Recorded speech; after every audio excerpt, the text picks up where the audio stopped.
The artificial intelligence market is projected to hit $1.3 trillion by 2032.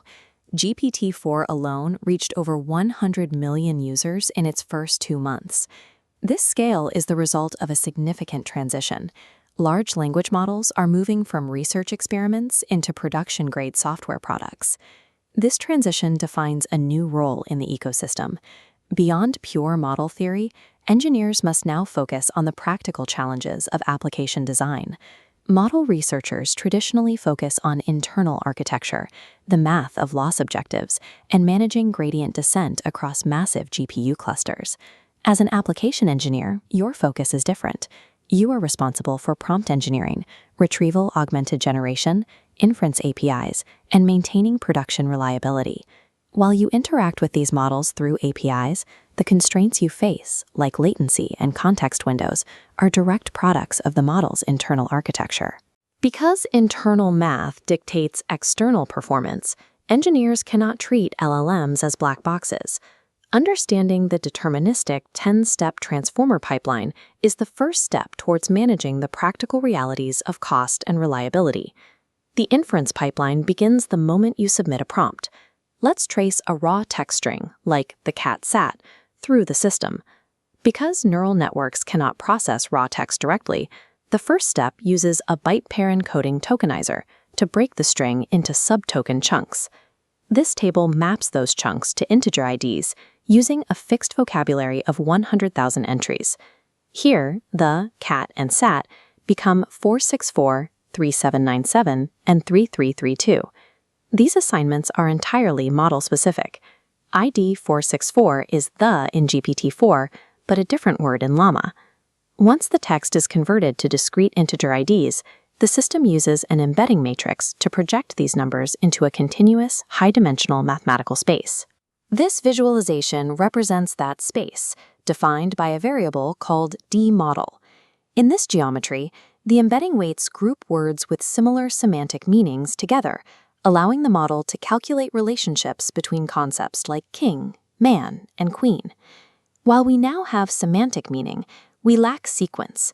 Transformers process all input tokens simultaneously as a set and have no native understanding of word order. Positional encoding solves this by adding deterministic sinusoidal wave values to each embedding. This mathematically stamps every token with a unique position identifier. The raw text has now been transformed. It is a semantically mapped, sequence-aware mathematical matrix, ready for the core engine of the transformer. The matrix now enters the decoder blocks, where it encounters the primary computational mechanism, multi-head self-attention. The input matrix is multiplied by learned weight matrices to generate 3 new vectors for every single token: a query, a key, and a value. To calculate how relevant one token is to another, the system computes the dot product of the query matrix and the transposed key matrix.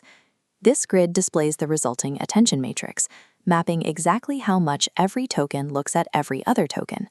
For example, the verb sat heavily attends to its subject cat with a dominant weight of 0.38. This is how the model learns syntax. Modern LLMs generate text autoregressively, physically constrained from looking at future positions while predicting the next token. The system enforces this using a causal mask, mathematically blocking future knowledge by applying negative infinity to the upper right triangle of the matrix. Next, the matrix is scaled down to prevent high-dimensional dot products from pushing the subsequent math into flat gradient regions where the model stops learning. The scaled scores pass through a softmax function to become probabilities. Because of our causal mask, those future positions are forced to exactly 0. In the final step of attention, these probabilities are multiplied by the value vectors. This produces a weighted, contextually rich output for each individual token. This entire attention process, alongside feed-forward networks, is repeated across dozens of stacked blocks. GPT-3 runs this sequence through 96 separate layers. Self-attention allows every token to gather deep meaning from its past, while the causal mask strictly preserves the sequence of time. After the final decoder block, the network's hidden state passes through a linear unembedding layer. This projects the data back out to the full size of the model's vocabulary. A softmax function is applied one last time to convert the model outputs into a probability distribution over all 100,000 possible next tokens. The final token is sampled from this distribution. Here, on is selected and appended to our original input string. This initiates the autoregressive loop.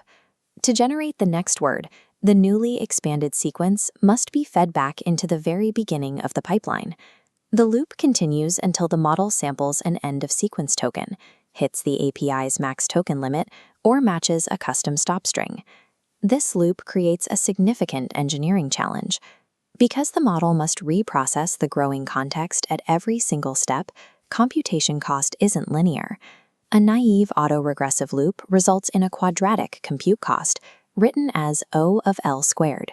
As context sequences grow longer, this causes latency to spike. This bottleneck is why architectural optimizations like the KV cache are essential. By saving past key and value states in memory, the system bypasses redundant calculations and flattens the cost curve. API limits, latency metrics, and token costs are direct products of transformer physics.